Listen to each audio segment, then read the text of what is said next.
wanted friends.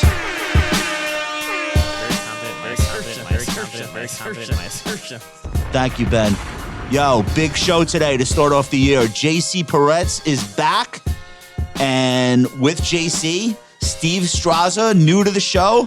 I didn't know you had a first name. All I ever hear is Strazza. Does he call you Strazza to your face? Does he ever call you Steve? No, I'm Strazza.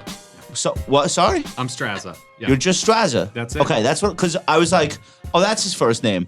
We're so happy to have you here. Are you ready for this? I'm so psyched to be here. Okay. Yeah, love you chart guys. 48? Is chart 48 ready? It's chart 50 now. So. All right, chart 50 is going to be flames. All right, let's do introductions. JC, in case you have not heard him here on the show before, is a compound fan favorite. He is the founder and chief strategist of All-Star Charts, a technical analysis research platform for hedge funds, RIAs, family offices, and individual investors. JC, welcome back to the show. Happy to be here, always. So happy to see you. Couldn't do the first show of the year with anyone else.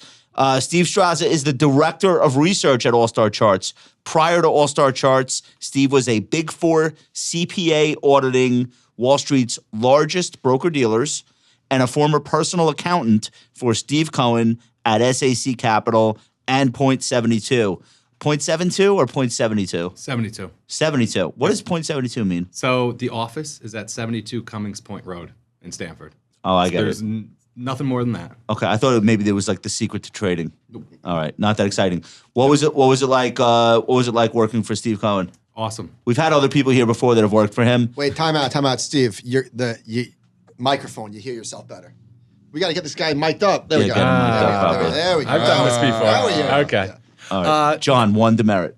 All right. What was? We've had other people who have worked for Steve here on the show before, and like even people that worked sitting next to him for years are still like mystified by him. I can't talk to, what a master trader he is. I was just the accountant. I wasn't upstairs with them, but one of the most generous men I've ever met, nicest boss, kindest guy. I was there during a rough time. We were going through the DOJ, the whole SEC settlement. That was a large part of my job. And he couldn't have handled it more just eloquently. Yeah. People were fleeing for the exits. Everybody was trying to get everybody to quit the company. And he did a great job of just kind of showing leadership from the top, taking care of everybody. Yeah, it was great.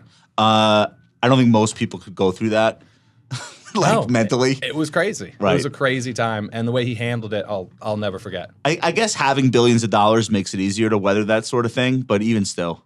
Yes. Okay, got it. How did you pivot from doing that to technical analysis? I found a passion for the markets from working on Wall Street early on, then working in the asset management industry for Steve and other hedge funds, in Connecticut. So I knew I wanted He's to. so Connecticut, by the way. You're born and raised? Stanford, Greenwich. So yeah. Okay. So I knew I wanted to be in the front office, right? Okay. And so that's when I started getting into the CMT, met all these guys, went to a couple symposiums, and just kind of moved from there. How Connecticut would you say you are on the scale of like 1 to 10? Where would you say? Are you a 9? 11. Come on. Yeah. I see I'm no pretty lobsters Connecticut. on your belt. Yeah, but he saw Vineyard Vines. We walked by when he got very He wouldn't let excited. me go in. He got so excited, dude. He's like wearing khakis, eating grinders. Mm-hmm. Okay. It's a grinder. Exactly. It's a sub. It's what they call a sub. Yeah. sandwich. It's like a hero, but in Connecticut. It's odd. I Better know. sandwich. All right, dude. We're so happy to have you. And JC sings your praises at every possible turn. And we're just excited to have you on the show for the first time. So thank you for coming. All right. Look, so there's only one place to start when All-Star Charts is in the house, and that is with charts. And I'm gonna let you take it away from here. What do you think? You ready for this? Are you ready for this? Dude, This is just another day. I've been watching you do this for 15 years. I'm very ready.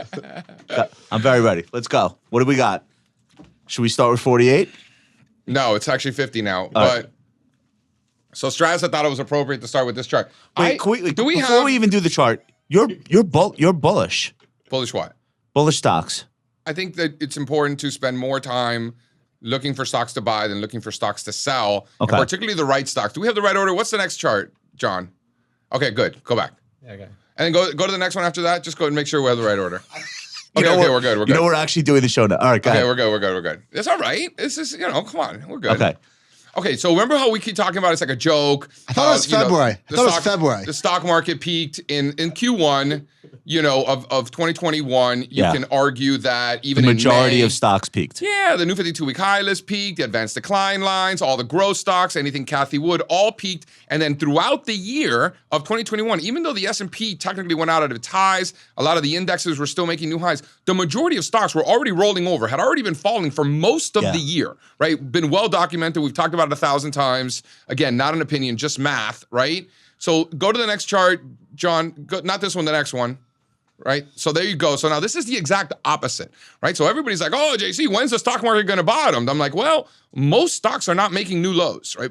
Before stocks can start to go up, they have to stop going down first. Just like before So stock. for the people listening and not looking at this, tell us, so you're showing that in April and June, we had like a double bottom in the market sort of, and that's when most stocks in the market stopped going down. Yep, May and June, a lot of new lows those 2 months, a lot of new lows. And then since then, it's just been more and more stocks going up, fewer and fewer stocks going down to the point where almost no stocks are going down. Like you've got some growth stocks that are still making new lows, but like that's it. Well, let me just add some commentary to this. So in April and June or whatever in 2021, you had roughly 30% of the Russell 2000 making Russell 3000 making new 52-week lows. Yeah. Even though the index made new lows in October, at that point there was only, call it 15%. And right now, basically no stocks are making new lows. Right. The reason why the index feels heavy right now is because the biggest stocks are rolling over, the Apples of the world. That's exactly right. So do you want to go to the one up top, and then I'll let Steve chime in. But the one right before this, John, the one with the returns. There you go. So here are the returns. In this case, not since the June lows, but it basically looks the same. Here we're looking at just the fourth quarter. People are like, oh, JC, the stock market. Bad. Fourth quarter was not bad, not just not bad. The fourth quarter was excellent. Except for Apple, Amazon, Right. Nvidia. Okay. Right. Who gives right. a shit, right? Well, not who gives Well, a not shit. almost People, everyone. People That's their- literally but that's do their- give a shit. But whose problem is that? I guess mine for the purposes of the show. Okay. The people that own those stocks, but that's not the whole stock market. Agreed. Agreed. There are a lot of stocks that looked pretty good throughout the course of the fourth quarter, but nobody felt good about the overall market because the biggest market weighting stocks looked the shittiest The same way that mega caps really carried the indexes. in 21. In 21, Yeah. we talk about how the market of stocks peaked in February, March, May, whatever. Now, those same mega caps are dragging on the indexes. Right. So the market of stocks might have bottomed this summer.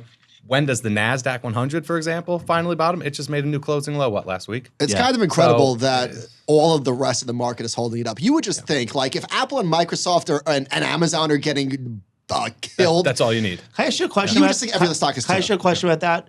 So doesn't that just negate the whole premise of leadership? These are the biggest stocks look the worst, and everything else is okay. Like not everything, but there are entire sectors and industry groups that are just absolutely fine. Then really leadership is not important at all because there's something better than leadership. There's a rotation. Yeah.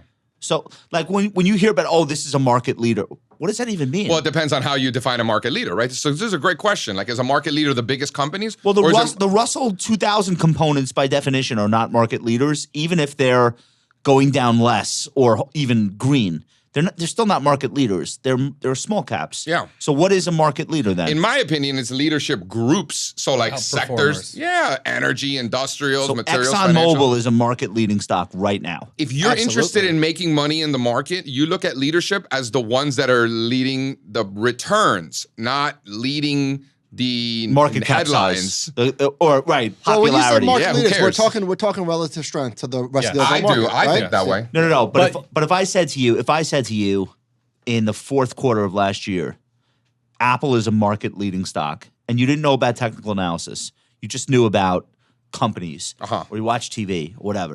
You'd be like, yeah, Apple's a leading stock. Apple looks like shit, goes down every day, and then there's like 1,000 stocks that are going up. So is Apple a leader? No, it's a laggard. It's a bell. I know on price action bellwether. is a laggard. It's a bellwether. Yes. Bellwether. Thank you for We got to introducing the that bottom to of the, this. to the There we go. conversation. Yes. Yeah. A bellwether doesn't have to be one of the better performing stocks. No, it's just a critically important component to the JP overall Morgan, market. Usually Freeport due to its McMoran. weighting. Or something like Freeport, not due to its weighting, but its importance in the economy. So there's like 1,000 debates can this market hold up if the leaders get? Yes, if there's new leaders.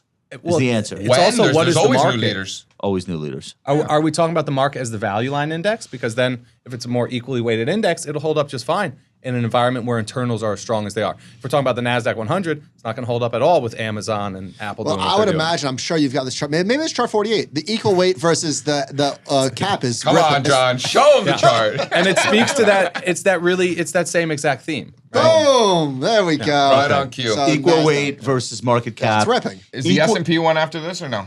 I don't know if we include. So wait, so this is a ratio chart. This is the NASDAQ 100, Equally weighted. equally weighted. So Yeah, we're making Apple the same size as Adobe. Yeah. Whatever. There's like energy stocks in the NASDAQ now. Pepsi. No. Yes, there is. No. There's Pepsi. So it's 0% energy, but the equally weighted S&P 500 relative to the cap weighted S&P 500 looks exactly like Yeah, this. yeah, They're the yeah. same line. Yeah. So equal weight relative to, dude. And by the way, equal weight's been getting pummeled for years relative to market cap, obviously, right? We see it. Because only 5 stocks are driving the market, JC. Right. He's using air quotes, by the way. I really think that there are 3 energy stocks in the NASDAQ 100 now. I think they just got I think added. you might be right. I'm pretty sure. But the weighting is essentially Like 0. this happened on December 31st. Yeah. Oh, maying. Oh, we just spoke about this. Yes, yeah, but we not spoke- yeah. zero It's like in Pioneer. equal weight. Yeah. That's the top in energy. The time to buy was when they booted them from the Dow. All right, but so this is notable because it's been so long since you've been able to No, say. this is a stock picker's market, like legitimately. Yes. It's more of a sectors pickers market than a stock pickers market, but yes, right?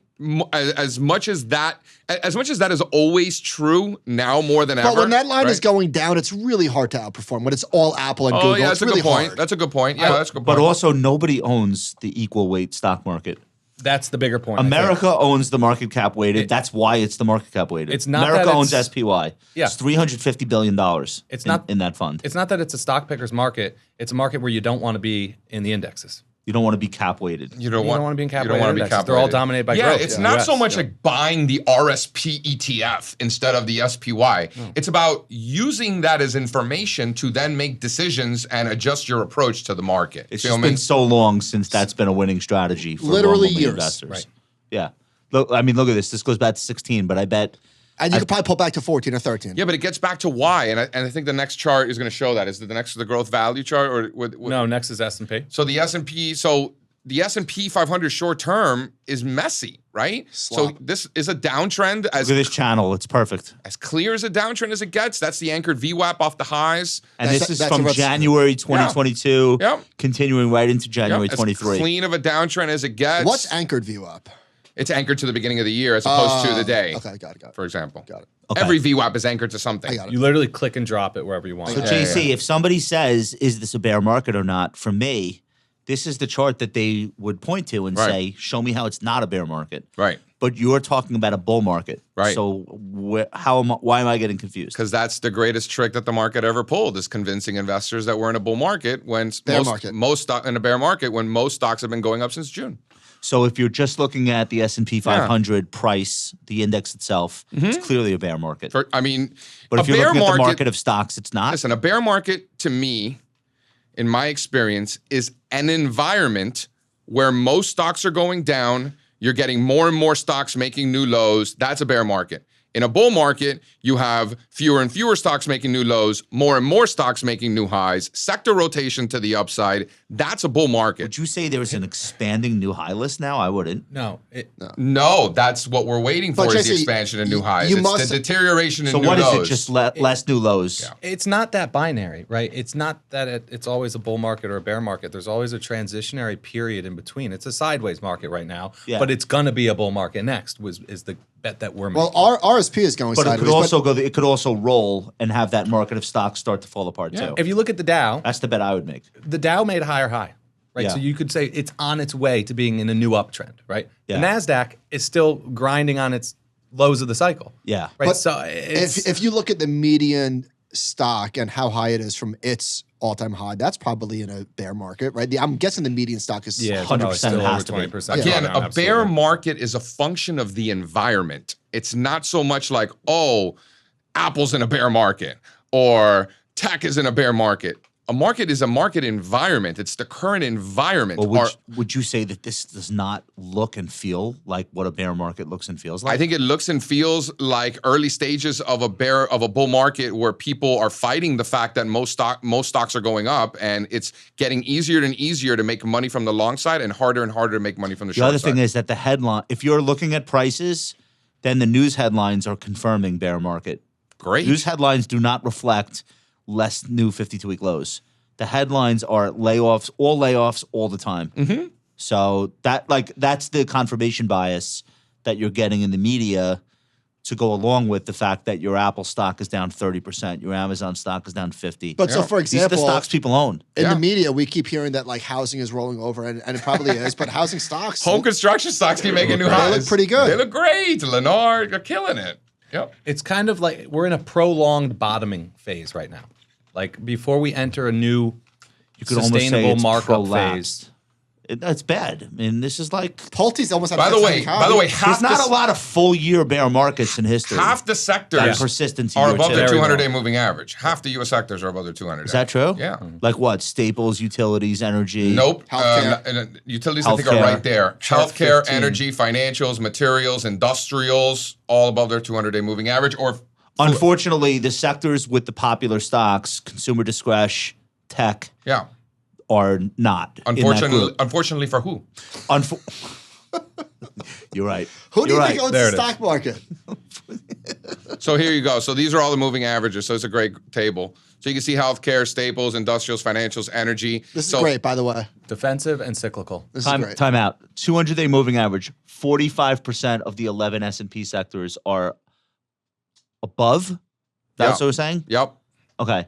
And 50-day, 36% or above. So it's all right. It's sloppy though. It's sloppy. Regardless. You have winners and losers. You have historic dispersion Yes. among sector returns. Yes. And when Batnick is like, oh, it's a stock pickers market. Yes, it's a stock pickers market. It's a sector pickers market. Yeah. You have 100% Actually, dispersion. active managers Had their best year, right? versus the index had one of their best years ever last makes year. sense. For good reason. Yeah. All you had to do was not be overweight. Yes. Right. Large cap tech. Well, because and if you were and you beat the for market. the last 10 years, if you were underweight, you might as well have been short. You Right. just missed everything. Yep. Also, I think a lot of active managers are value focused managers. Are they? Oh, for sure. Yes. Really? Yeah. Yeah, Let's get- because they all went to the same Fundamental. 5 grad schools. They all read the same 10 books. Got it. So most active managers have some sort of a bent toward value, which is what's being That's rewarded in the interesting. current Hadn't thought about That makes environment. total sense. Yeah, I got that. like They don't teach Kathy Wood's style investing in at Wharton.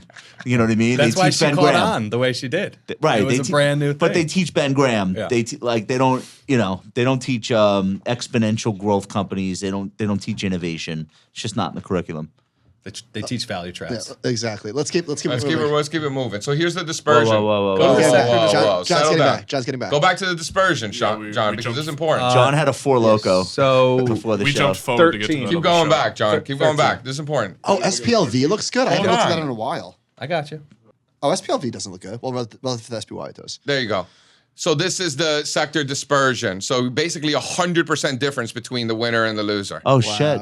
Wait, can you explain? So this is energy versus This is communications. the best versus worst Yeah. yearly S&P 500. So this is sector basically say dispersion. what? Let's just say for argument's sake, energy was up 60 and communication was down 40. Is that what? Like, 60 something and It was 30 something something, like but that, yeah, actually, yeah. Wow, and we haven't seen that. 20 years. And shit. guess what happened 20 years ago? The growth versus value ratio peaked then too. If you go to the next one, John, boom. So 2099, it was actually tech as the best, right? And then in 2000, it flipped. Wait, what after were we it just peaked. looking at? Tech Oh, was this the is worst. This is longer. We just zoomed out. My bad. Okay. So basically, it's like the way I'm In, looking yeah, at in this. 1999, there was no reason to even show up to work if you didn't own tech stocks, Right. Because literally nothing else was going up. But then, Josh, what happened after that? We had a beautiful bull market in the 2000s into 2007. It was an amazing I bull think market. Eminem dropped debut record that year. A lot of shit happened after that. How were tech stocks doing After that, during that period in the it 2000s? took 11 years for tech stocks to come back to where they were. And we were in a bull market, and tech stocks were underperforming the whole right. time. That's right. Utilities were outperforming the whole time. Energy, financials, Merrill Lynch, Bear Stearns, Well, Lehman. in '99, the magazine covers were Buffett lost his touch, And by like 2001, 2002, it was like, oh shit, wait, actually he's smart. He nailed it again. Maybe he knows what he's doing a little bit. And this is no different. Foreshadowing. We just had that. But this is no different. This is exactly what this year is about. David Einhorn is up 36% this year. That's crazy. Okay? Like, and we're only 5 days into the year. Berkshire, Hold on, wait, what? Berkshire Hathaway is He one went of the last year. Berkshire Hathaway is one of the best performing stocks in the S&P last year. Yeah. Like we're right back. Yeah. It's incredible how that repeats. It's like we never left. Well, when interest rates are going Odyssey. up, those are the types of stocks that do well. Value stocks.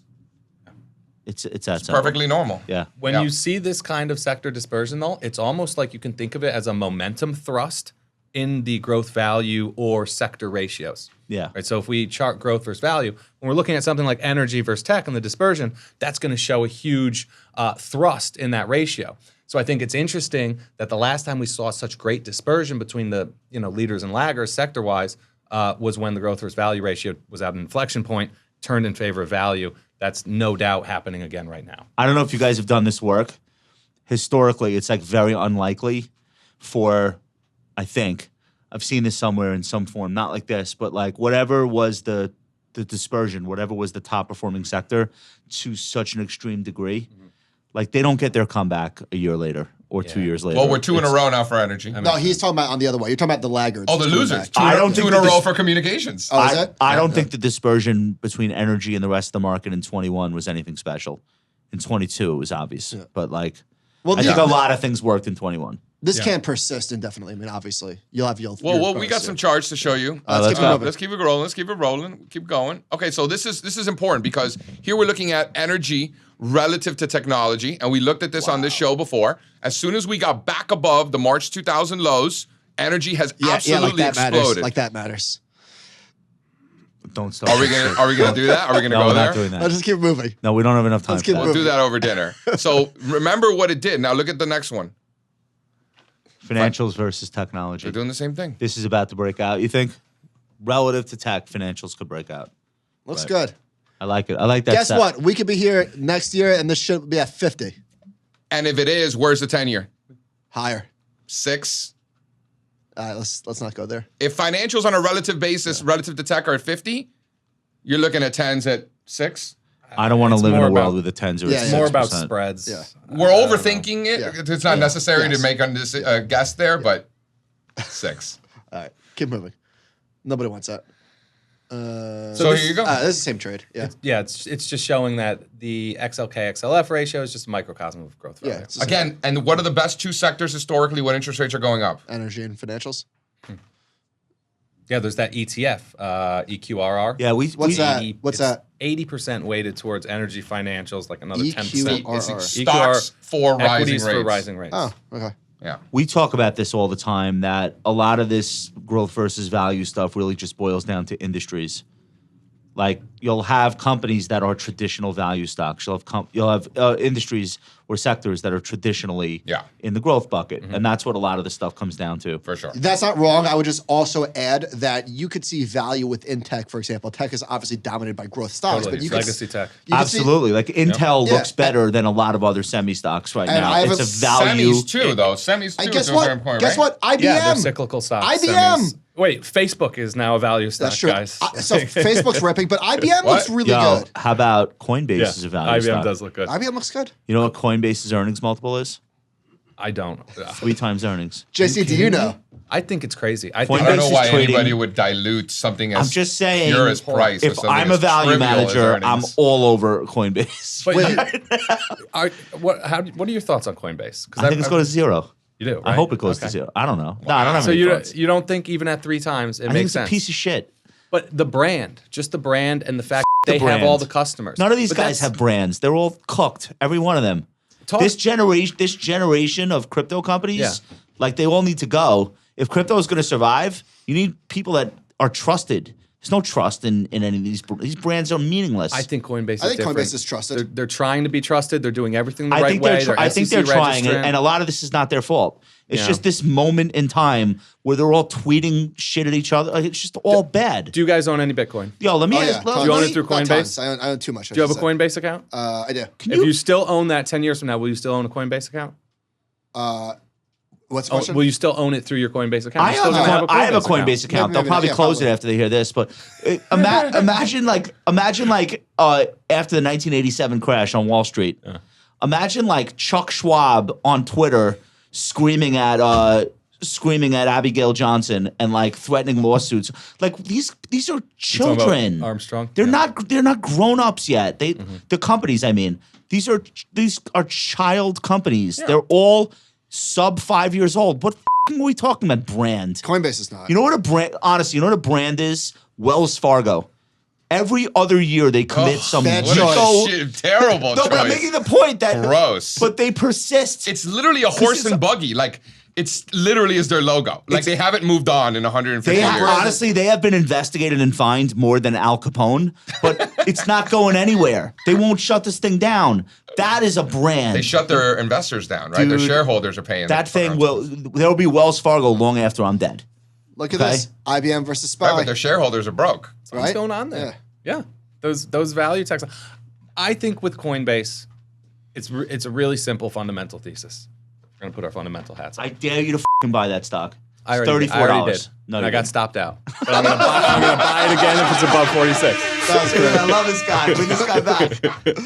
I think if crypto is still around 10 Yeah. years from now, we're all still gonna have our Coinbase accounts, and they're gonna figure out how to make money off Okay, of all those eyeballs in that Fidelity audience. is offering Bitcoin and Ethereum or Ether trading to their customers.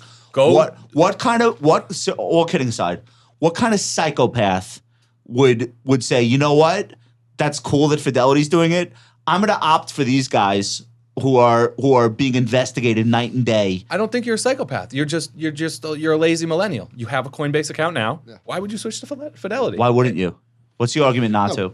Because you gotta fill out an Coinbase is not application, FTX. you know. That's it? Coinbase files focus reports with FINRA. Yeah. They tell you where all of the customers' assets are on I a monthly think they're the basis. best Like it's very different situation than My FTX money's and there. Binance. I think they're the best actor in the space, but that's not saying much. I'm making the point that Fidelity is Fidelity. So you think everybody is going to take their money out of Coinbase, move it to Fidelity, No, take I don't. the time no, to I do don't. that? I don't course think not. that. I think if Bitcoin actually becomes a real thing, Yeah. like not just a bubble, but A like real an thing. actual thing, Yeah. institutions are going to give their money to Fidelity before they're going to give it to Coinbase. That's what I think. I think there's probably another party that we're not mentioning or even are familiar with at this point that ends up being the bigger winner. Who would that be? That's the point. I don't think we know yet. Like that- Starbucks? Berkshire I Hathaway. doubt it. Yeah, Berkshire. All right, let's keep going. What else we got? So this is the same thing. The reason the Dow is the big winner, we're only 6-7% from new all-time highs in the Dow, and the Nasdaq is down near new multi-year lows. By the way, this- is because of what's in it. That does not look like a bottom. No. On growth versus value. No, Right. at all. Yeah. I mean, new lows are not characteristic of uptrends. Oh, know what that- that's a top. That just reminds me of like a market where people like just don't accept it and Yeah. they'll just fight it the whole way. Let me ask you this: what is a growth investor? Oh, I only buy growth stocks. Well, Somebody Somebody started investing there 10 are years some- ago. Somebody that started investing 2 right. years Well, ago. some investors have that as their mandate. Oh, I'm a growth investor. Fine. There's 5 people. Can I tell you something? Everyone is a growth investor. Value investors are growth investors. They're not buying companies because think they it's the think the opposite. company's not going to grow earnings ever again. Everyone's a value They investor. just call it GARP. But it's Everyone's also a value But investor. it's what you said before. It's more sector specific. It's what types of industry groups are you buying? Dude, Warren Buffett is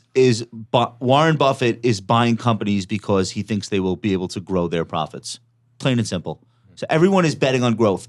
The distinction is really a Morningstar distinction that's not doesn't really exist in the real world. It's more like a concept. And we started bucketing things based on that concept that maybe didn't need to be bucketed. But in real life, if you're buying a stock, you're buying it because you think the company has a brighter future ahead of it than its current situation. Also, Period.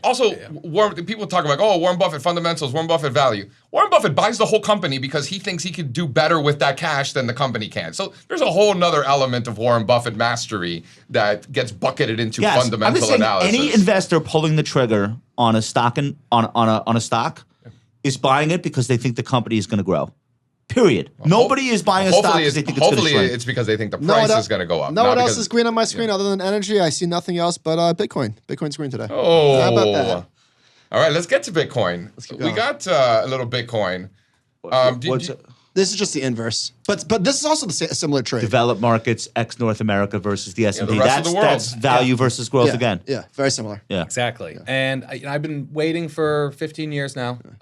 Here we go. People have been talking about how cheap ex-US stocks are, what good value they are. Yeah. And this line has just continued straight down as the US has continued to, just crush anything outside of the US.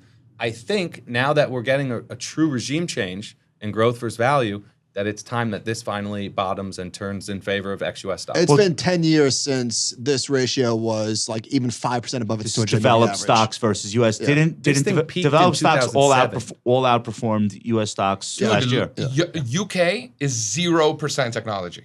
Yeah. And it was up last Well, year. it's pushing up against new all-time highs, Yeah, it worked in their favor last year. but hasn't for a decade plus. Well, the spread, I think U.S. stocks over 10 years outperformed international markets by 50% or some 150. I think. 150%. Yeah. Well, what's in the U.S. and what's in those other countries? Very different. Right. So Very this is right along those same All right, lines. let's keep moving. That's a great chart. So there's just a table for all of that, showing the percentages. Yeah, so what we're doing here is, there are vehicles outside of the U.S. The U.S. is very growth heavy. You can see it way at the bottom here on the left. Look at how little value exposure it has versus its growth. So we went through, we looked at all of the international country ETFs and then the international diversifieds on the right-hand side here. And we're just trying to look at, their weightings. I have a question. Who has the most value? These and don't that's probably where you want to be. These don't always add up to 100. So what's the gap? Is that blend? So, Is that, and again, just like Josh was saying, this isn't a perfect exercise. It's never going to be. We're not going through every component and marking it growth or value. Well, even these in ETFs, the but we Russell do it by indices, sector. in the Russell indices, a stock can be in the growth and in the no, value. it is. That's what they do. They split it up almost always. That's right. Which gets back to the point that a lot of this growth versus value thing is really like more of a theoretical. No, it's not. It's Because not a perfect sector. science. So is it energy, financials, healthcare, consumer staples, materials, or is it communications, technology, internet? although I don't know. Discretionary. I don't know. Those are the buckets. How Standard & Poor's and Russell and all the rest of the index providers define growth versus value. I do believe it's earnings per share growth. Like it's not like some abstract. It's not like some made up. No, shit. we're not saying that. We're saying the concept of I'm only going to invest in value companies versus I'm only going to invest in growth companies. That's the part that to Right. me No, I is understand that. Yeah. more conceptual. People don't really do I that. think the best way to make the determination between whether it's growth or value is it's multiple. That's a very good shortcut for That's sure. the market telling you what it's. Yeah, because you should theoretically but pay out then for companies that are in the growing. last, but then we see people like Bill Nygren, who's like one of the great current investors, and you'll see he runs a value fund, and you'll see him buy Amazon, but then he explains to you, I'm not looking at PE ratio, Right. I'm looking at something else that's telling me there's more value in this stock than any other stock, and he's not a slave to like the three metrics that. He's not looking at price book to market, price cash flow. Like he's looking at something else that's more important to him as an investor. I think it's a smart way to do it. That's what I think. I think break out of the formula. If it's a value investment, why? Where is the future value of this thing? It's not always going to show up in a formula. Right. So okay, let's keep going. All right, let's get into some trades. So Oh, I love this. UFIN. We were just talking about that. Yeah, I mean, listen, European financials up 30% in fourth quarter. Is that true? Chinese internet stocks up 42% Wait, on fears of an upcoming recession. wait. I know Chinese internet stocks went up. European bank stocks are up 30% since the fourth quarter. Since about mid-October when emerging market Dude, currencies HSBC bottomed and the dollar started to fall, these things have absolutely ripped. HSBC is ripping. This is as Credit Suisse is going to zero. Even Credit Suisse is up. No. Credit Suisse looks It like bounced. shit. Well, number one, It Deutsche didn't Bank. bounce. Deutsche It Bank did. was making new highs while Credit Suisse was still making new lows. Yeah. So Deutsche Bank is like, that Credit Suisse might go to zero, but nobody cares. Exactly. I think this thing has Deutsche Bank is no longer the laughing stock of the global Deutsche financial looks great, industry. and HSBC looks great. Think this thing has legs? Yeah. European financials? I think it speaks more to the risk appetite for investors because if the world is about to fall apart, do you think European banks are leading? You know what happened today? Peter Bookvar put in his email blast. The last of the sovereign bonds with a negative yield disappeared. Oh, interesting. Oh wow. The end of the negative yielding sovereign bond. Buy financials. This rally in European financials is not a coincidence. All of that negative yielding debt is gone now. U.S. And banks then are underperforming. It's the European banks, Was Japanese Japan the banks, last Indian one? banks. That I don't know must if have just Japan was happened, the last sovereign, but I would guess. right? Dude, I guess it would've been. UFIN outperformed XLF last year. Yeah, totally. Big time. Like You want to literally. pull that up, John? All right, we'll get to that, I believe. But all right, you want to get into some crypto? You want to get into some real trades? I don't. Michael does. Let's, no, I Hold don't. on, Let's- but we no, have a I trade really in the don't. equities I kind market. of don't, but let's go. Fast. First time ever, Bitcoin's down 4 consecutive quarters. Next chart, John. Really? Yes. Never happened? Never happened. Look how long it's been below its 200-day moving average. This is clean. Forever. This is a clean chart. This is eye candy. Bitcoin has been below its 200-day moving average for 372 days. That's more than a year. It's approaching the record. It's approaching the record. Math I'm good at this. Yeah, exactly. One of the worst periods ever. We know this. And, John, these were the headlines before Bitcoin completely fell apart. A lot of positivity amongst the journalist community. December 2017 was the last top. Bitcoin storms Wall Street. No, it doesn't. Go to the next chart and you can see what these things look like now. Holy shit. Look Holy at this. shit is right. Crypto's down. The Economist, crypto's downfall. Business Week, in ruins, the fall of a crypto empire. Well, that's SBF, right? Searching for what is this? Economist. Yeah, good luck. All right. So it's not good. Right? Despite it all, though, Bitcoin not able to violate its prior cycle highs. Why isn't it making new lows? Yeah. I keep Right, hearing that's the point. Jesse, tell me, is this? I keep hearing how bullish it is that crypto is holding 16,000. And I keep saying, yeah, but it was 70,000. What is the significance of But it was also 16,000? 4,000. It's not the- 16. It's that is where risk peaked during the last cycle. So, was this- it, Go, what, 19, John. I thought. Late 2017. Right, it was 19,000. So Oh, look, yeah. So look, Yeah. so we'll look at the now. Right. So yeah, Josh, you're right. It has slightly undercut it, but there's no follow through. You wouldn't really call that a break below the prior cycle. Well, Everyone Still kinda feels like it hanging should out be. right It should there. be way lower. Yes, It feels that way. Yeah. So Wait till either DGC or DCG or Tether or Binance blows up, and then you'll get your 10,000. Could. yeah, maybe. Could. But volatility right now is non-existent. Non-existent volatility right now for In Bitcoin. Bitcoin. No, I feel like it's been the same Been price for 2 months. 16,800 So for what do 3 we know? years. We know that Flatlined, asset prices trend, and we know that volatility mean reverts. Humans, we act very irrationally. So us humans, Guilty. right? We think that prices mean revert. Everyone's always looking for a top. Everyone's always looking for a bottom. But asset prices trend. We have the data. We know. Volatility is the opposite. Volatility mean reverts. Volatility doesn't trend. So if volatility It is spikes not and then subsides. right. So Yeah. when volatility is high, it's probably going to come down. When volatility is low, it's probably going to come up. Could So volatility is- spike? Could it spike to the upside in a good way Yes. with price? Yes. So go to the Oh, next I don't think it stop. I don't think Bitcoin stops at 16,000 Oh, okay, forever. fine. It's either 30 or 10 Yeah. during the next Maybe. vol spike, Probably and I don't soon. know which one. But you got a nice setup. So what do you do with this? Don't even. What do you do with this? Is this a straddle? You flip the book. Wait, what chart are we looking at, fellas? What chart are we looking at? Micro strategy. Flip the book, Bitcoin, long or short, doesn't matter. This is essentially flip it. isn't this the de facto ETF? This, Just flip it. Yeah. This is a Bitcoin ETF. What is it, MicroStrategy? 90% of their net assets are in Bitcoin or something crazy. No, they're actually now he's selling. He was He's not selling Bitcoin. Yeah, he was No. forced to sell. I think he I don't just think issued that's a true. secondary. He said about I had March. to sell for tax reasons. Oh no, he's gonna take out Really? more debt to buy more. I'm not saying he's selling. bearish on Bitcoin. He's not selling. But I think he had to sell some. It might have been for the Maybe. debt covenants. That was a big thing last summer. Therefore, People not an thought he was ETF. going to default. Yeah. Definitely not an Maybe, ETF. but if you're looking for a it trade, acts like an ETF. right. Yeah, So yeah, yeah, not an ETF. But Definitely not. It's a software Let's be stock. I careful. think. Let's be careful. It's like literally a software company that like sells software to car dealerships. But it's not even a software Is that what company. it is? No, but their software business is so small, like it doesn't matter. Stock right, price it's doesn't not what move moves. on their software business. That's right. And that's kind of like, that's what we look for when it comes to like finding an equity vehicle to bet on Bitcoin. We just want the purest play. Like you're right, this might be a crazy one, but it's a. I it will gives you only very agree with pure- you that it's a pure play if he still has the laser eyes. Does he? I don't go on Twitter. Oh yeah. It's only a pure no play idea. if it moves up and down with you know. No, if he removes the laser eyes, I cannot commit to a position. Well, what's the in Can we this. correlation? talk about sentiment? These idiots were putting lasers in their eyes. Like if you didn't think that was a top, you know what I'm saying? I don't know anyone that did that. Let's keep going. You know people who did, Scott- whether you know them Scott- Let's keep people, going. whether you know them personally. Or I know. not. I don't know them personally. I'm saying. Yeah. So here's the trade. If you're above the prior cycle's highs, you can own these things. If they're not, you don't. It's that simple. It's binary to me. So you're saying like Bitcoin 20, you guys would get bullish. Very. Yeah, like because that would be I a would little too. oops. When we draw the oops on the charts, Yeah. that would be a textbook failed move, bull hook, get back above those prior cycle highs, Yo, squeezes the on. first Bitcoin I ever bought, the blog post was anything that can't be killed, you have to pay attention to. And that was like shortly after Mt. Gox and all these hacks and whatever. Like, if this thing survives this year, Yeah.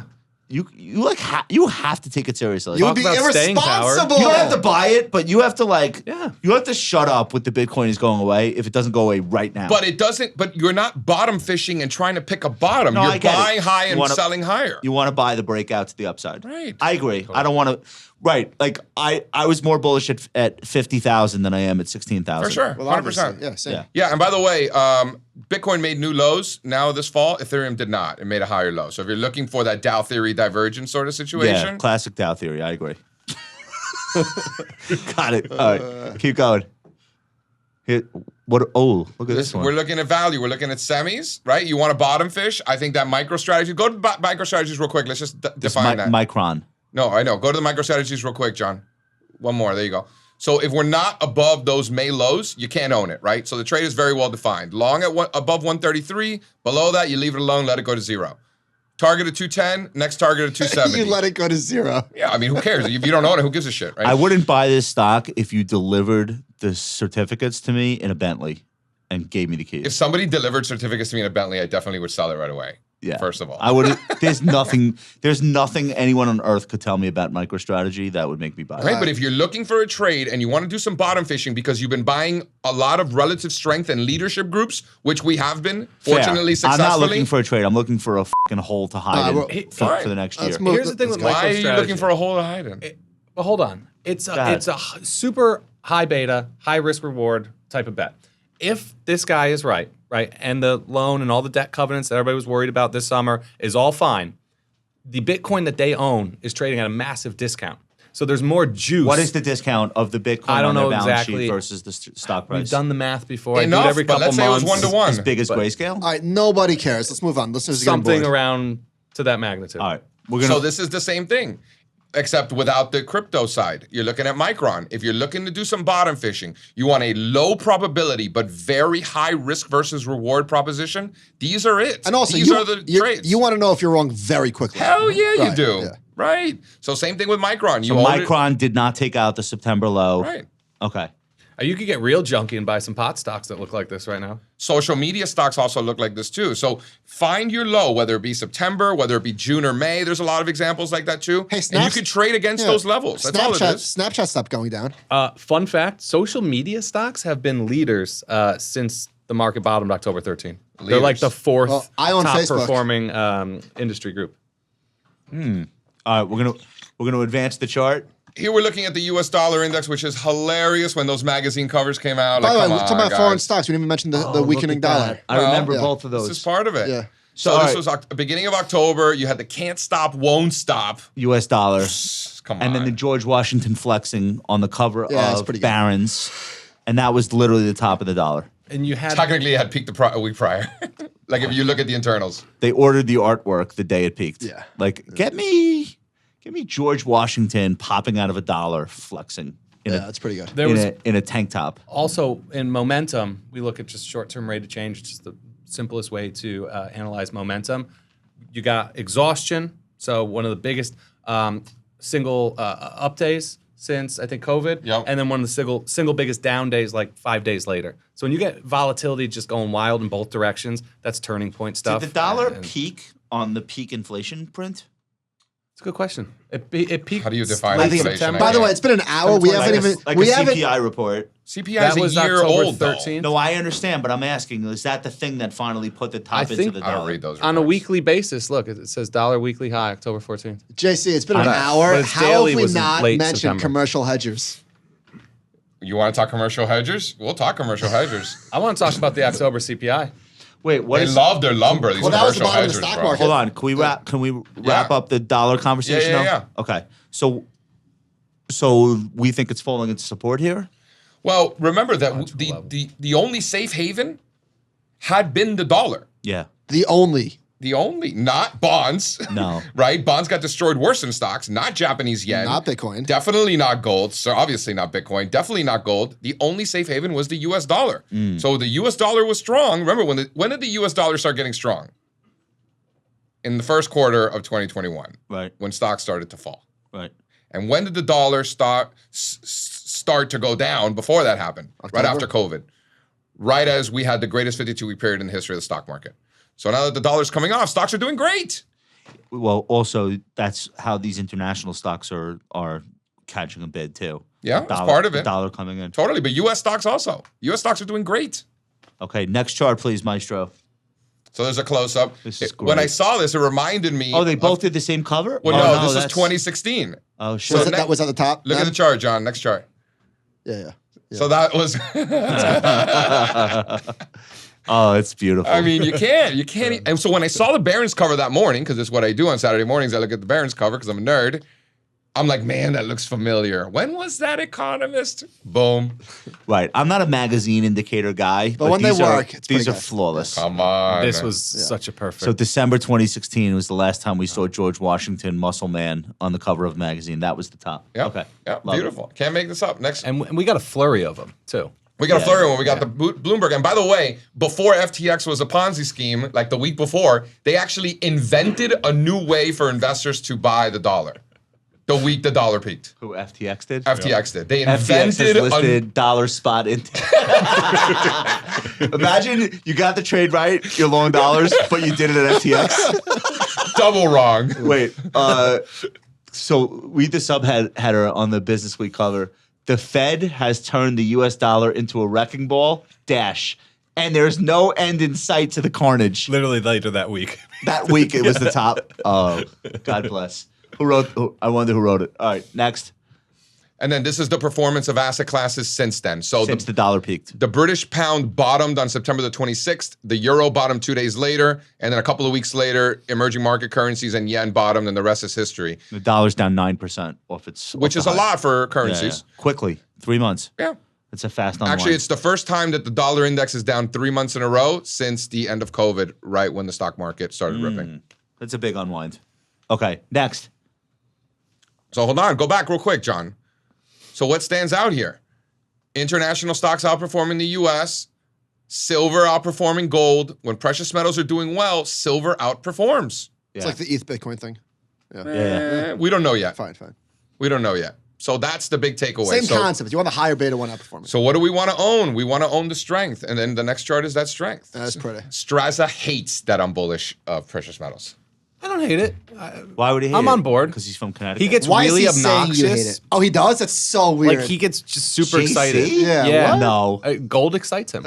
It does. And he tells stories about how he used to be a gold bug. He gets all Does he excited. talk about No, you are, Vancouver? though. Anything? Josh knows. He starts charting gold in like Turkish lira and anything that's making new all-time highs. And Wait, so this is gold versus U.S. Treasury bonds, all-time highs. Gold versus the S&P, 6-month highs. Gold has been a big disappointment for people that thought like, oh, inflation up, gold will go up. Right. But now, why is it all of a sudden working now? Because The dollar's for on- me, that's the catalyst. The fact that we finally get the inflation print that all these people have been waiting for so long, and gold goes Prophecying. down, Yeah, it's amazing. that's the catalyst. It's like, oh my God, nothing's going to work now. So enough people gave up on it. Okay, you see gold making all-time highs now.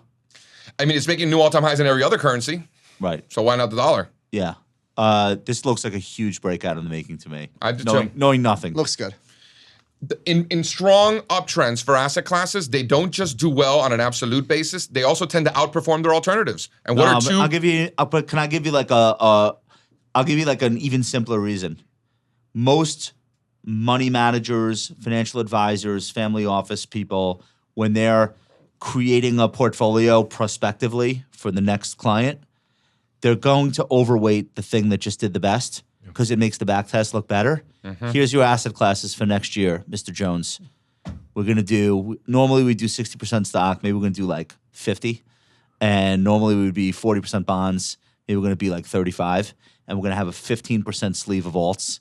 And within those alts, we're going to do like 7% gold. Gold was flat in 21, or 22 rather. So you lost money bonds, lost money stocks. Gold was flat. Therefore, new portfolios being invested today, there's now a gold sleeve again, just like there used to be. Yeah. And everyone abandoned that. People are like, yeah, why do you need gold at all? So now all of a sudden, hey, let's do some gold. It's defensive, blah, blah, blah. Didn't go down in 22. I just don't think it's that defensive. We've had gold going up in of bull course, markets. we know it's not. It was defensive last year. That's all that matters. Was it though? Yes, it was flat. What else was flat last year? No, seriously, nothing.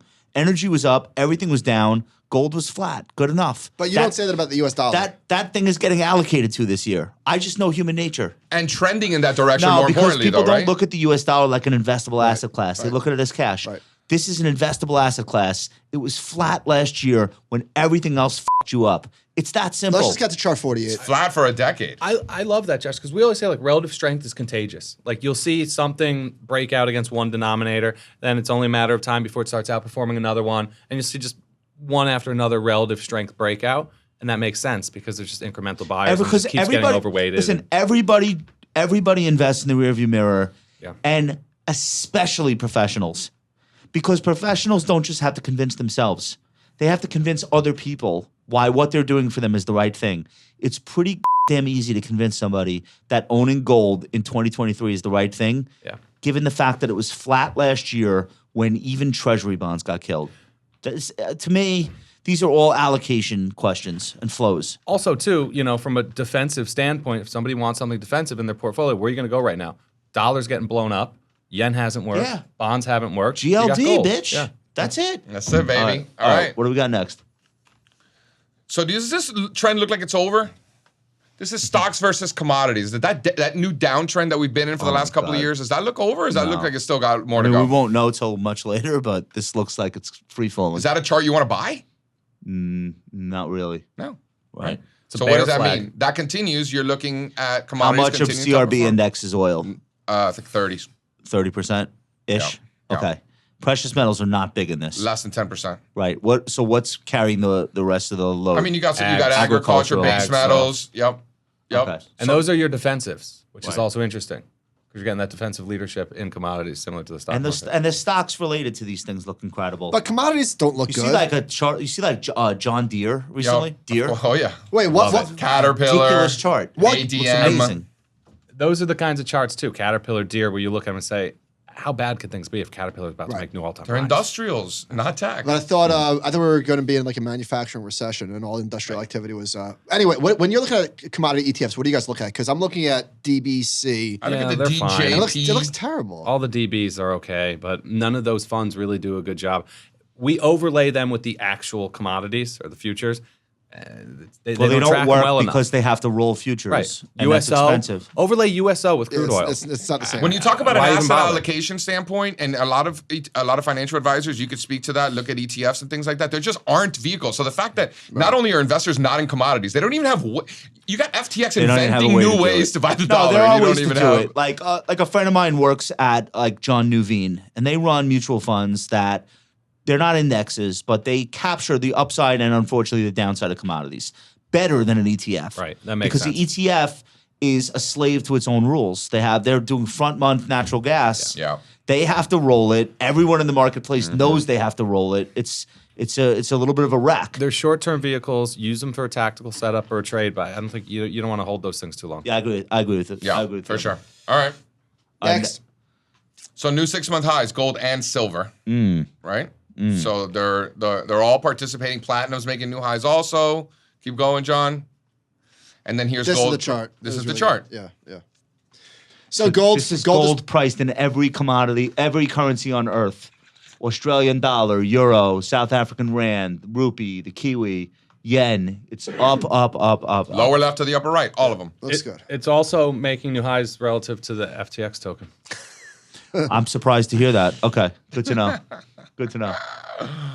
So here's your ETF. So the trade's been belong against those late 2020, early 2021 lows. That's your whipsaw. That's the catalyst to get it back up to those highs in the 2000s. And then I think that's the third, fourth test of those highs. The more times the level's tested. GLD 200 could be GLD 220 in 2 days. People are going to lose their minds. I mean, on a decade-long base, you're looking at GLD 300. Yo, everyone's going to be like, how am I not in this? Yeah. Yeah, I agree. Yeah. It's going. Flows alone could do the job. Gold is interesting that way. Like the physical doesn't move around that much, but the ETF could absolutely drive what the physical is worth. Yep. It's because it's big. And even better way to play is probably the miners. Next chart. Right, you're getting the leverage play on the miners. So look at this base in silver. This is the only quarterly candlestick I brought, by the way. Looks good. Quarterly candlesticks back to 1970. Look at you. You like that, huh? Yeah. If you can't like silver if you don't like gold. Dude, gold bugs love this chart. No, I When I know. show gold bugs this chart, they get very excited. Yeah. But I'm saying if you don't like the setup in gold, then you're not buying silver for the most part. Silver is basically the leveraged play of gold. You're getting more juice in silver. That's It's right. the crazy little The cousin. higher beta. Yeah. Okay. Yeah. Yeah, people are like, oh, you like silver, but why not gold? It's like, no, bro. I do like gold. That's why I like silver. All right. What do we got here? I love this chart. This is the 30 largest gold and silver miners listed in the U.S. XAU. We're back above those key. There's like a Philadelphia in like an old school We were index just talking about that. used to. Yeah. PHLX. There Old used to school. be these Semiconductor. There's little 30 exchanges in every there's city. 30 gold miners. Dude, there's way too many gold miners. Yeah. There's all these juniors. Yeah. I feel like if we had like stocks. 3 and These are the 2 big were in boys. Canada, it Wait, would is be fine. Newmont still in the S&P or did he get kicked out?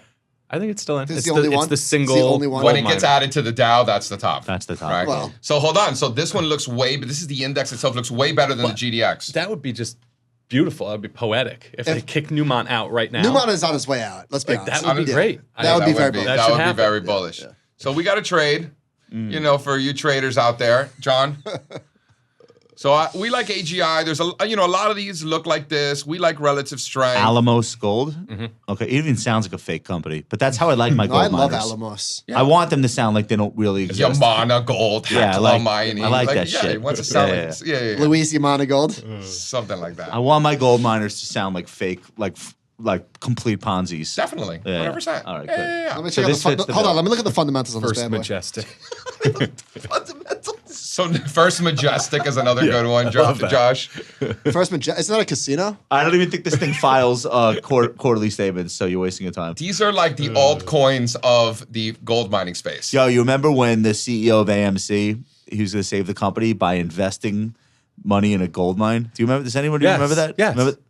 Like 2 years ago. That was some hilarious shit. That was awesome. Is that real? Yes. It was in very real. in real life, he like bought a gold microcap. Like he acquired a gold mine. How'd that work out? They were all about it. Not I don't know. I don't think well, because isn't that a $4 stock now? They're going These out. companies Did you hear are about Bed such Bath & Beyond today? pieces of garbage. Just Yeah, who would have ever business. thought that one would kick off?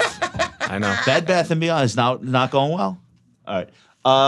What are we saying here? So risk Break- reward above breakout? 960, you own it. Below that, you could be patient, but All above right, 960, cool, you own it. Cool. Target of 14. I'll buy it in the after hours. I Next. doubt it. Energy hasn't even broken out yet, Josh. Wow. Right, it's ripped off its low, but it's not. It hasn't broken out. We're below relative the 08 prior. highs, Josh. Yeah, I'm bullish. I'm in. Triple. I'm in. Alright. I like it. If you're in, I'm in. I'm in the IEO. I just own all the Which producers. one is IEO? It's Producers? just the producers. All right. There's no Exxon in there. Okay. It's a hardcore natural gas and oil. Hardcore. Yeah. All right. I'm saying that's the whole thing. I'm in. All right, let's look for some trades. I like Chevron. I've been in Chevron. It's been a huge winner. Beautiful base. We've talked about it, you and I, plenty of times. Yeah. Consolidating at that 185, 186 level. I think you buy the breakout. This is the non-crackhead way to put on an oil trade. It's like dividend, buyback. But sometimes you want to be a crackhead, No, though. I get it. I'm saying if you feel like oil's up so much, how do I buy it? Like this is probably not a company. You might be down in the stock, but you won't regret that you bought Chevron. I mean, it depends what year it is. Right. Yeah. You know what I'm saying? Like, I think there's a time and a place for everything. This is, you want to talk about market leaders. You want to talk about, this is both a bellwether and a leader, That's right. right? That's right. To continue with that conversation. So I like buying a breakout above 186. And then, John, next chart. You got to be impressed with the outperformance of energy stocks despite oil getting destroyed. Crazy. Oil's getting crushed. Yeah, we and did a energy whole thing. stocks We are did a whole thing about that the other day. That's like a chart. people don't even realize crude is back in the 70s. Crude is down big, and these stocks are not going down. No. Wait, so what we're looking at is a chart XLE divided by SPY. So you're seeing tons of relative strength out of energy stocks. Meanwhile, crude oil is rolling over. And has that ever happened on this chart, JC? It's an 11-month round trip. I'd be curious. We should do some work on the divergences and how long they could last. We'll run that, but forget all that. It's just in general, oil's getting killed and oils and gas stocks don't go down. Like, So for a lot of people, though, that's the reason why they wouldn't buy energy stocks, because they would say to themselves, if crude doesn't bounce back toward those highs in the next few months, I'm going to get killed in these stocks. all right, so now flip that on its head. If energy stocks can't fall with oil falling, what are energy stocks going to do when oil bounces? If it bounces. Well, I get it. Let oil keep going down. Clearly, it's not hurting the energy stocks, Yeah, right? no, they still look great. Yeah, that's what I'm saying. It's pretty impressive. Short term, they're still below overhead supply. The XLE hasn't broken out. The oil services haven't broken out, but they're getting there, right? Well, when energy was getting killed, it was the OIH names, the Baker Hughes, Yep.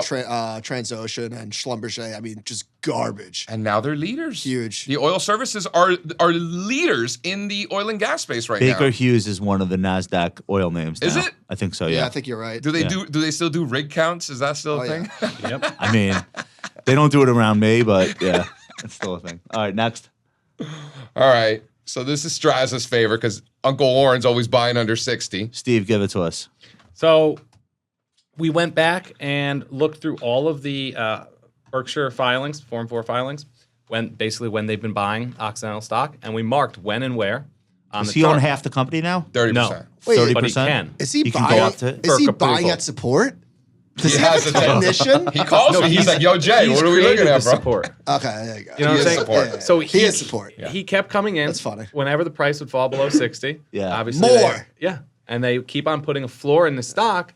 Now look where we are today, That's back awesome. towards 60. That's awesome. I'm thinking I'll wake up tomorrow, Buffett's maybe on see a Form 4 StockTwits from looking Buffett. for Oxy looking for just fell setups. below 60 and ripped. Like we haven't seen the filing yet, but I have a funny Of course feeling. it's him. You know I what gotta else check is the awesome? volume. I haven't mentioned Strazza's got a tropical brew sticker on your shirt. You're a big fan as well? I was just saying to John, I almost wore that today. Dude, is that a great quarter zip? Love that zip. Yeah. All Love right, so you tropical like Girl Scouts you from like guys. Oxy right here. Above 60. Above 60. Listen, Yeah. Well, below 60, Berkshire is not dumping their position in Oxy. No. They seem like they want to go higher. No, in fact, it's probably not going to get much below 60 because they want to get to that 50% probably. Why? So they're going to be out there why buying. can't Berkshire Hathaway go above 50%? Because then they would have to consolidate it as a. Because God forbid you're allowed to buy energy stocks in the United States of America. No, seriously? Yeah, he had to go to the Federal Energy Regulatory Commission or whatever first. Is that right? And get permission to acquire up to 50%. And he did that though. Yeah. So What other industries you have called to do the that shot. for? Yeah, I just think it's not easy being an energy investor these days. There's a lot of headwinds there. okay, next. so these are all the filings. Yeah, so we put together a table. Holy great. shit! These That's are great. gigantic amounts of money. he's But look at the putting into Oxy. prices. Look at the price. Every time it dips under 60. Every time it's under 60, Berkshire. these he cost has a basis- standing order to buy this. Look at stock these under 60. numbers. Look at the cost base. It's hilarious. 350 million, 390 million. So that's nine. That's $3 billion. $9 billion worth of Oxy he's bought so far. Yeah. Yeah.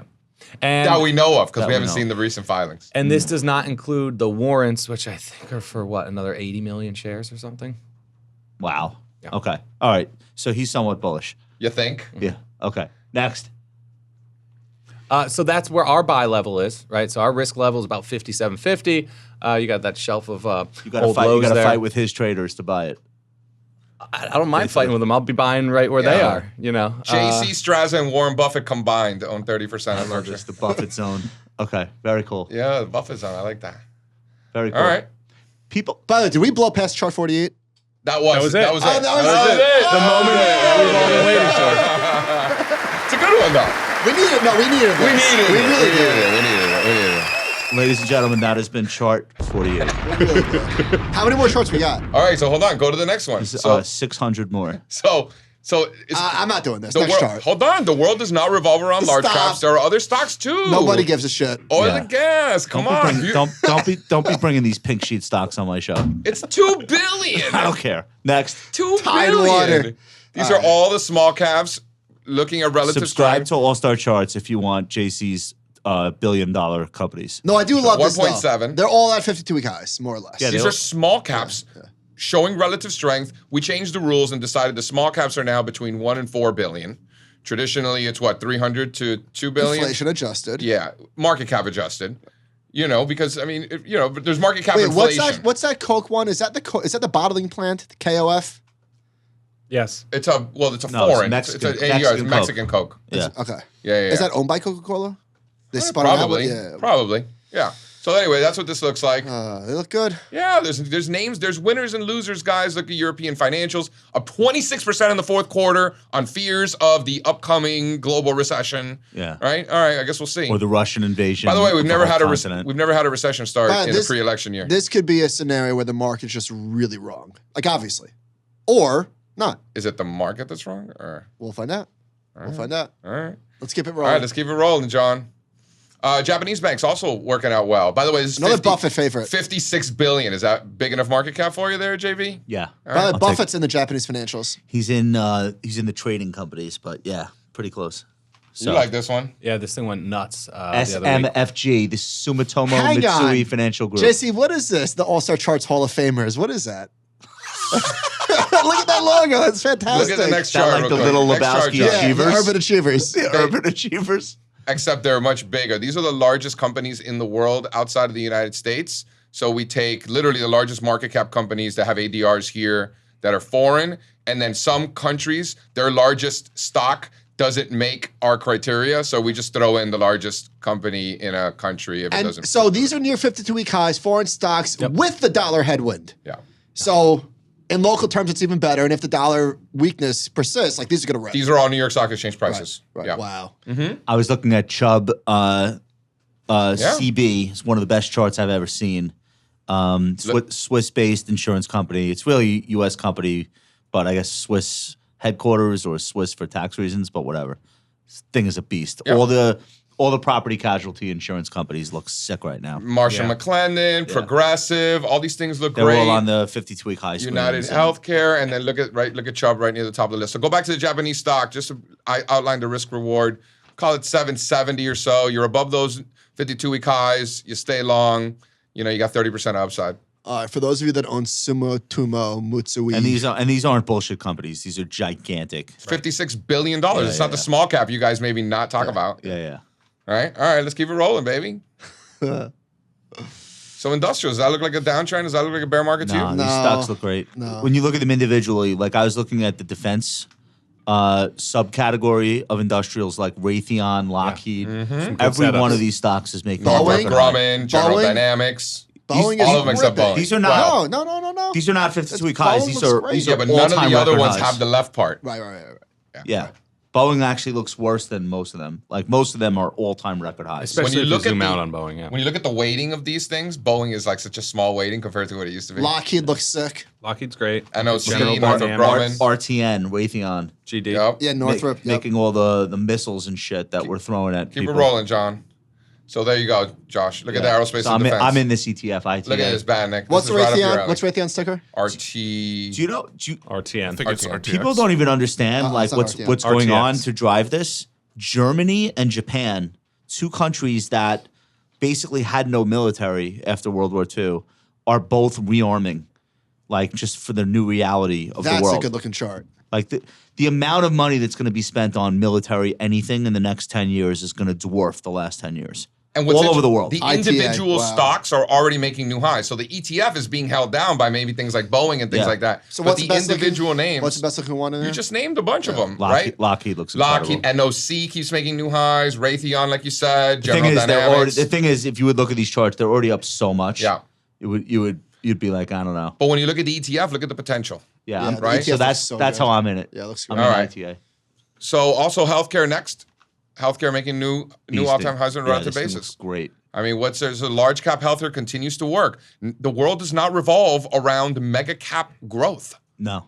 Yeah, this is Merck, Pfizer. Right. And UNH. biotech stopped going down. Biotech stopped going down, but we don't talk about small caps here, so careful. Okay, next. So this is a Hall of Nordisk. Famer. Yeah, healthcare company. Is this Alfonso's favorite One of the stock? biggest. Secular. Shout out Alfonso. Where is it? He Is loves this Eli Switzerland? Lilly. This is like Scandinavian, right? Denmark, Denmark. Yeah.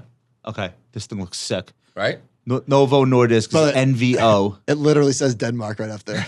Well, I didn't get all the way to the right corner. This looks great. Wow. Right? So there are a lot of names. AstraZeneca. I knew I should have bought this in 2004. Like Josh was telling me not to buy it. I said I want to buy it. He said no. Yeah, well, lower left to the upper right, we like that sort of thing around here. Okay, what else? Eli Lilly. Yeah, it looks great. Who's buying this? Wow. Nobody. It looks great. Stocks up. Looks By definition, more than nobody are buying this. It's hard to find a better looking chart over the past Dude, whatever, 5 how about years. the stock was $100 going into 2020? Right? Am I reading this Yeah. right or wrong? Yeah. You're really right. It's $374. I don't know one person who talks about this stock. I can't buy this And it's stock. crazy Looks too because good. they're bigger than Merck and Pfizer now. Yeah, I don't know anybody that. I don't know anybody. I talk about it this almost every day, by the way. besides you. I really don't. It's a $350 billion market cap. It might as well be invisible because they don't have a social network. It's a Hall of Famer. Yeah, it's crazy. Oh, do we have social stocks coming up? We didn't bring that. No, okay. I tried last drop time some and in. you were like, All right, what do we got? so this is the U.S. Hall of Famer. So we have the International Hall of Famers. What is a Hall of Famer? Just 52 week highs? Largest stocks in the world. So this is the U.S. Hall of Famers, which is the largest 150 by market cap, right? And then we you're scan sorting by okay. strength. I Yeah, we got it. sort Okay. by highs. Yeah. So these are the most important stocks in the world, Yeah, period. It's there's- healthcare, industrials. and there's no tech on here at all. Why would there be? Right. So no, it's incredible. Merck's another one. That base TJX. looks so good. Yeah, TJ Maxx looks Monster, great. Monster Beverage is like so impressive. Staples, bro. That's an insane chart. You know, it looks is. like shit. Domino's. That was one of the biggest winners. Looks because that's terrible. has the pandemic hangover. Looks terrible. Right. Oh, who eats that stuff? That has like the Clorox. hangover of like the stocks that did the best in the pandemic. They did too well. It did too well. It's one of Can you those. imagine eating that for dinner? I love Domino's. I never eat it. But Stop I it. do. I do. You eat the pizza there? I mean, No, it's been dude, a at minute. 1 but- a.m. No. Nothing else is We live in open. the suburbs. At 1 Yeah, a.m., nothing else is open. nobody else is bringing pizza to you. No. Domino's will literally bring you a And pizza. I at 1 haven't in the ordered morning. pizza at 1 a.m. in 10 years. I 20 was years. going to say. Okay. I have what are we two. doing I have here? two teenagers in my house. They both have the Domino's The one in app on their Freeport? phone. Is the one in Yeah. Freeport and still I open? do not let them do Uber Eats because it's like $30 for The, like the fast delivery food. charge or whatever. I would let them order Domino's if they get home late from whatever parties they were at. I'm like I'm the cool dad, I was and a I will pep- definitely sneak down and grab a slice. Pepperoni bacon? 100% I will. Nah, they just get like plain pizza, but I will sneak down and grab one. I live in Key West. I'm not gonna lie. There's been some late nights where we bust out the You live in Domino's Key app West? too. All right. Yeah, I you thought got you to. There's no other pizza down there. It's the only thing you can eat late at night. proven wrong. Proven wrong here. No, I'm not saying it's good. It's not It's optimal. cheap. I was gonna It's say, easy you're like the and it's biggest available. pizza snob I know. Dude, and you I'm not too. ordering I know. it. but I'm if not you were- proud of it. If you were 14 years old, It's great at what it does. you got back from like a party at your friend's house or a bar mitzvah or whatever, and you're starving, and your dad lets you order I need some Domino's. Domino's. You're eating Domino's. Yeah. There's a Fast. time and a place for Domino's. That's All right. right, Well all said. right, And all it's right. fucking 1 a.m. Hey, Domino's is not a Hall of Famer. No, Not Okay. a Hall of Famer. All right, Next. John.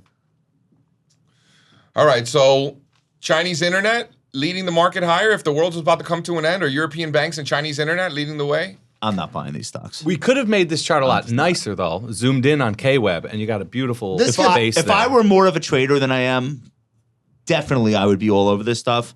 I'm not paying close enough attention to it to like be doing these trades.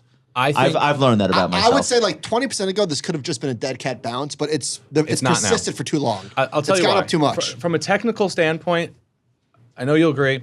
You're getting momentum thrusts. It's clearing recent highs. Yeah, but even throw in like a rate of change indicator on that, and you'll just see crazy thrusts, whether you do it on a 1 day rate of change, 1 week, 2 weeks, 3 weeks. You're seeing momentum kind of just spike in a way that it never has. you know why? It's stuff that you tend to see at You know bottoms what started and this? new bull markets. they had a degree of social unrest for the first time in probably 30 years. Yeah. That caused so much of an uproar across the international media. It literally forced them to do an about face on COVID lockdowns, and they started loosening up with the crackdown on the giant tech companies there. Like they let Ant Financial do a financing. Like I saw that. so basically they made a decision. We don't want protesters in the street, and we don't want our stock market to go to zero. So now all of a sudden, technology companies are back in favor, sort of. They're letting us audit them too. That's right. And that about face explains I'm not saying I could have predicted it, but like if you were just casually reading the headlines, knowing nothing about China like me, for example, you would say, oh man, shit is f***ed up in China. You would never be buying these stocks. No. But people that actually know about this stuff would have looked at it and said, they're going to break the government. Well, So- I read China tonight. That's where I got it, And- That's and why I they know. did. They broke the government. These stocks also fell in a way that growth stocks in the U.S. did not. Yeah, these stocks The were drawdowns in demolished. Alibaba, like the Massive. biggest Because they were Chinese tech delisting stocks them. were, They were right. delisting them. So I think they came from very low levels. Yeah. So that happened too. And another thing I would love to know what you guys think about this. I was reading yesterday, all the economic data in China is just still hitting multi-year lows. Like it's a real crisis over there. And it's fake anyway. So I was gonna imagine, say, who imagine how knows bad it what's really in is. Right. But isn't that a great example of how the Yeah. market's going to bottom and turn long Well, before that will the turn economy? because they're easing restrictions and they're reopening manufacturing, and that will definitely turn. Yeah. So, okay. Can we next. just talk about for a second how important it is to just invest in what you see, trade what's in front of you, and don't overthink and don't overcomplicate. Oh, the recession, the stagflation, the Fed, the this, the blah, blah, blah. Everyone's got inflation. What about just buying the things that are making new highs?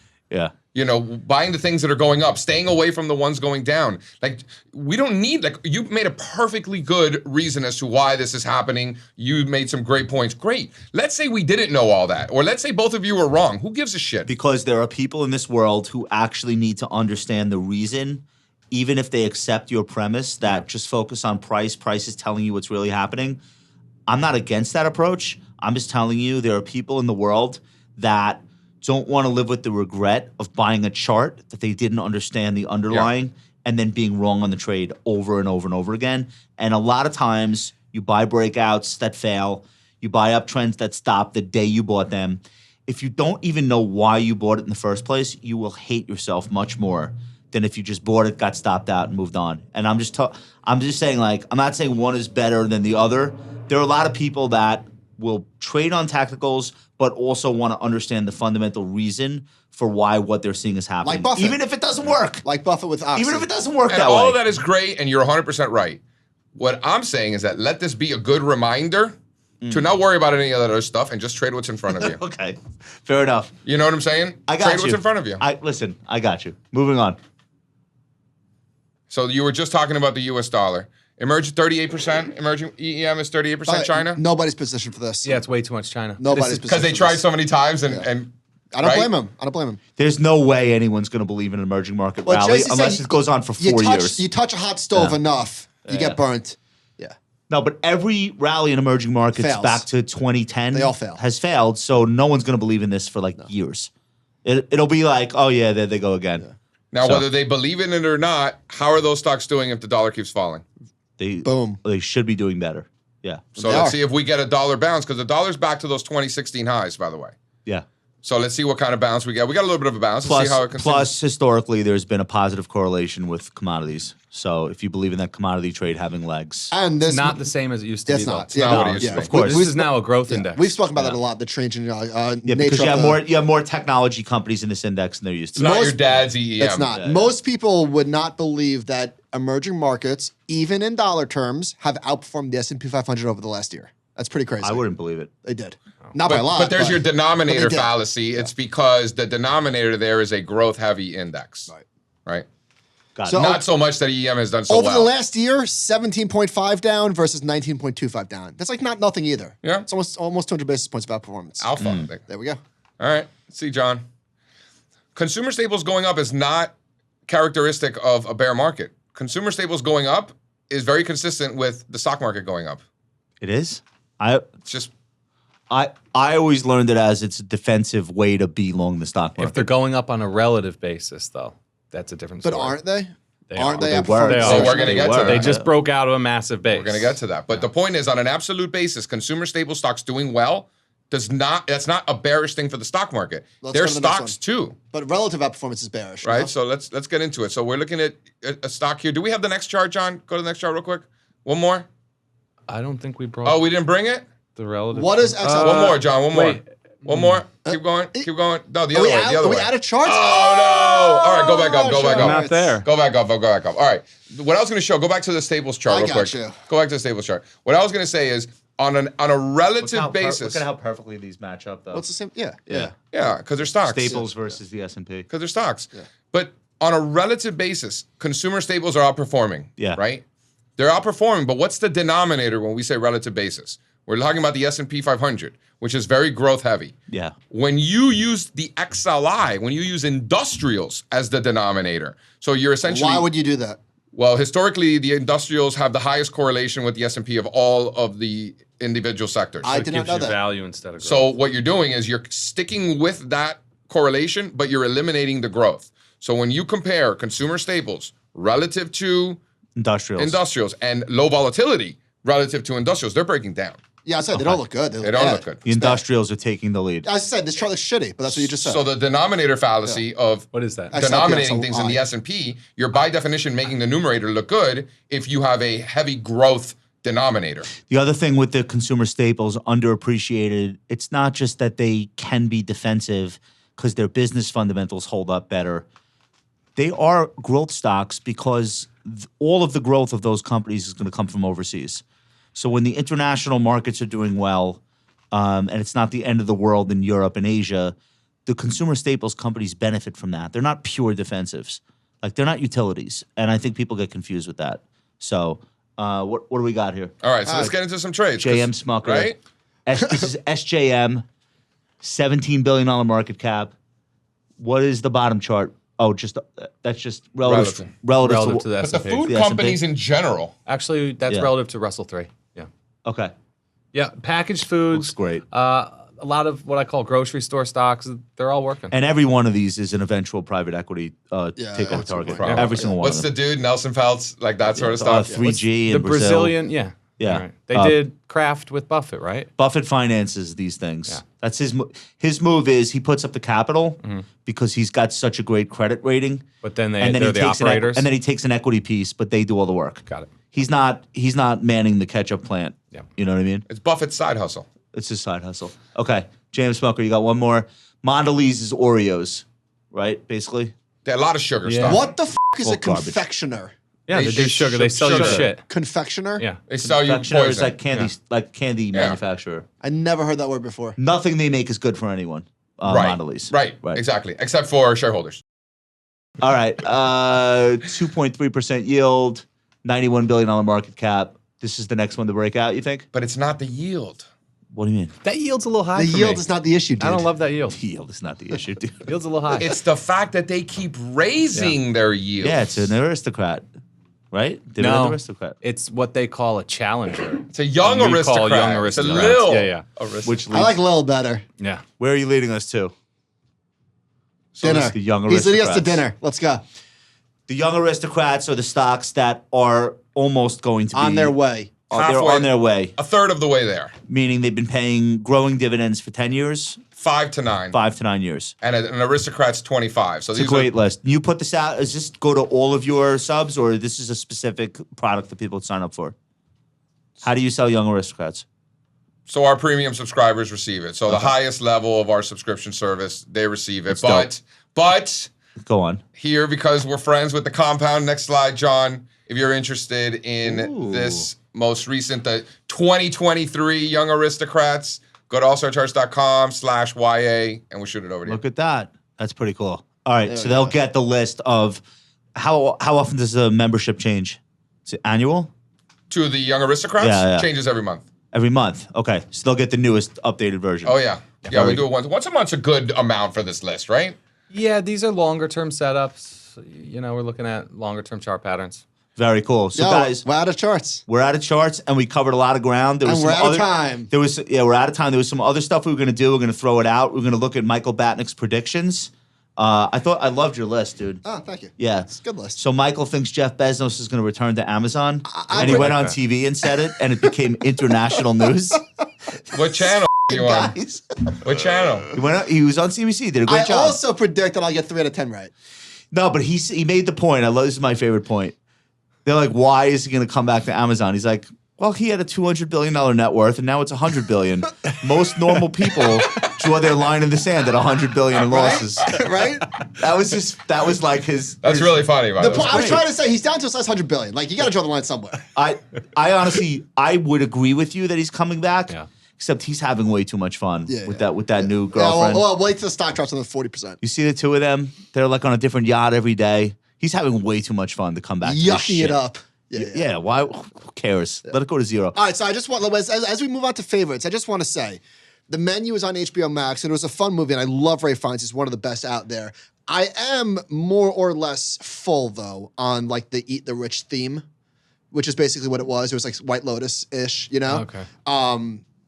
Right? They're milking that like pretty aggressively. I didn't think it was going to turn into that. I thought the chef would just be a psychopath, Okay. but basically, I'm spoiling the movie for Well, everybody, whatever. right? What's the movie called? Don't spoil it. It's called The Menu. It's dark satire. And Ray Fiennes is just a genius. He's just one of the best. You know who's in it? The young lady from Queen's Gambit on Netflix. Did you watch that? No. No? She's another Queen's Gambit? She's great. You would love Queen's Gambit. Would I? Yeah. What's it about? It's about chess. Chess. She's a psychotic chess grandmaster. Really? Like a teenage grandmaster. It was very good. All right. It's intense. She's You would great. be She's really great. into She's it. great. All right. All right. Favorites is like Strazza. Did you bring us any favorites that you think the audience would benefit from? Books, TV shows, movies? No, What do but you on the got? Netflix theme, I just because I loved White Lotus too, Yeah. and I saw the trailer for what's called Glass Onion. Is that Yeah. Knives Out? I thing? watched it. Oh, that too. Another Eat the Rich one. Yeah, 7. It was- I'd give it a I 7. thought it would be similar. It was not good. fine. It wasn't great. you know. 60, No, because 70. the first one was so good. What do they do? Did they And just this one like just wasn't. It just wasn't. stack the cast with like the most superstars and They then had it. just They make had a shit killer movie? cast. The Like, problem was the storyline. It sucked. They had a it great was- It cast. sucked. yeah. They had Kate Hudson was in it, which I haven't seen. in a million years. Relatively, it sucked. Relative to expectations. It was okay. JC favorites? You know, Nailed it. I like. Can I give you maybe this could be your favorite? The Mondelez. Knicks have a better record than the Heat so far this year. Mondelez. Could that be a in favorite for you? most years they do temporarily, right? And then things start falling apart. He's not taking the bait. Riley should blow it up. It's time. There's still a lot of But they're assets always there. in it though. But they were I know, they were a hairline I from know. making the NBA And- Finals and- last I year. know, They're always I know, in the I know, every year they're in the But conversation. I do think that like they should just ship Duncan's contract if they can, which is tough. Well, yeah, obviously. tough contract. Yeah. It's Yeah. tough. We should go to the game next month. Are they in town? Yeah, they're in town. Okay. We should go. Yeah. And- I've been eating a brisket beef jerky. Right, you take the ends of the brisket, and You're making. I don't know how to do that, but I have friends that do that, and I'm not like a beef jerky guy. Like this is not like I'll eat beef jerky. Like fine, I'll have a piece, but like I'm Yeah. not a beef jerky guy. Brisket beef jerky, But like, why is it different? because they take the fatty ends of the brisket, so it's like almost like it's like white. It's like it literally melts in your mouth, like candy. Nicole, are you in for that? You're in for brisket. Yeah, ask your butcher, ask your local butcher, John, what do you and, think? and see what he says. Oh, 100%. You would try. I would I'll try eat it. Dunkin' Can I shirt, do a too. food one? I got a food one. Yeah. You reminded me to try and redeem myself from the Domino's comment. Yeah, please. That place Pizza in Hut. Brooklyn last night. No, it's called Where'd you go? L'Industrie. L'Industrie. don't think I've ever There's like been. an L and then a Apostrophe. industry. Yeah, I haven't been there. What is it? fantastic. Really? It's just legit New York style pizza. It's a was pizza place. Awesome. Yeah, Okay. they sell the slices, everything. What part of nice Brooklyn? Little. It's the Italian neighborhood, Okay. like Brooklyn the has northeast Brooklyn. Brooklyn has north. like 200 ridiculous pizza places. Yeah, the best. So It's good. The best. I have 3. 1883. So I told you I got tricked into the Paramount Plus app. Dude, Yellowstone sucks. I'm so mad. I watched 1883 and I liked it. Okay, Yellowstone season whatever. It's so He bad. just got into it, so he's still in the, the good first seasons. 3 are incredible. Yeah. Oh, are you watching? It's so bad. I stopped. It's- I Did gave you up watch- this did you season. I watch quit. So Did you watch literally, I 1883 though? watched the last. I said I think I'm done. I think I'm done. I'm very sad. by Beth it. is the worst It's character enough. on television. She was- I haven't and- I haven't She started was the that series best, yet. and now she's Yeah. I haven't All right, started so that yet. 18 Why don't you 30. guys do the next conference in Montana? That'd be dope. Yeah. What else you got? What's the airport situation there? Bozeman. I've never been. The Whale. Saw it in the theaters. Yeah. Amazing. Cried. I No. really did. Oh. At the end, last scene. I really did. All right, I should do that. I there's a story of it's the So it's story. Brendan Fraser. It's Brendan Fraser and his teenage daughter is the main story, and I just related to it so much. I have nothing in common with this guy. He actually makes me sick. The character. Who'd you see it with? I took sprinkles. These days we go to the movies to escape our kids. Did she cry? Our kids are monsters. Did she cry? She loved it. It was incredible. It was honestly the whole movie takes place in his apartment. You never leave the apartment, and it's just people coming and going. He's 600 pounds. He's wearing a 300-pound fat suit to do and he's sweating, but it's real sweat because he's working. He's acting and trying to stand up. He is beyond any doubt, in my opinion, going to win Best Actor. It's just on so many levels. The movie's just like an incredible What's the story. name of the movie? It's called The Whale, and it's not because he weighs 600 pounds. There's another reason why it's called The Whale, but I'm not going to tell you. Because he owns more than 1,000 Bitcoin. Yeah, that's right. He's a Bitcoin whale. This movie is just like you walk out of it and you're just stunned. Like if you like movies and you're just like, oh my god, That was profound. All right. And you know who made it? Aronofsky. He's made a Darren lot of movies like Aronofsky. that. The Wrestler. Black of Swan. Brooklyn. Oh, I just rewatched The Requiem for a Wrestler. Dream. I just rewatched The Wrestler. That is so dark. He's made some crazy good movies. Yeah. This might be my favorite thing he's done. If you like Darren Aronofsky, go watch the movie Pi. Of course. P.I. I've told him a million times how Yeah. much he would like it. He's never listened to me. He's never watched it. It's one of my favorite movies ever. Because I have so much that time was to his watch debut, movies. Best right? finance movie. Yeah. Yeah. Amazing movie. Last one. Black and white. So I got a chance to watch a lot of movies while we were off. Emancipation on Apple. Will Smith. Was it Do you good? guys work or you Smith. just watch movies? I watch movies mostly. Dude, watch Emancipation. Yeah? Don't watch it with the boys in the room though. Okay. It is one of the most brutally violent movies I've ever seen. Will Smith looks like he lost 50 pounds to play this role. He's like a runaway slave.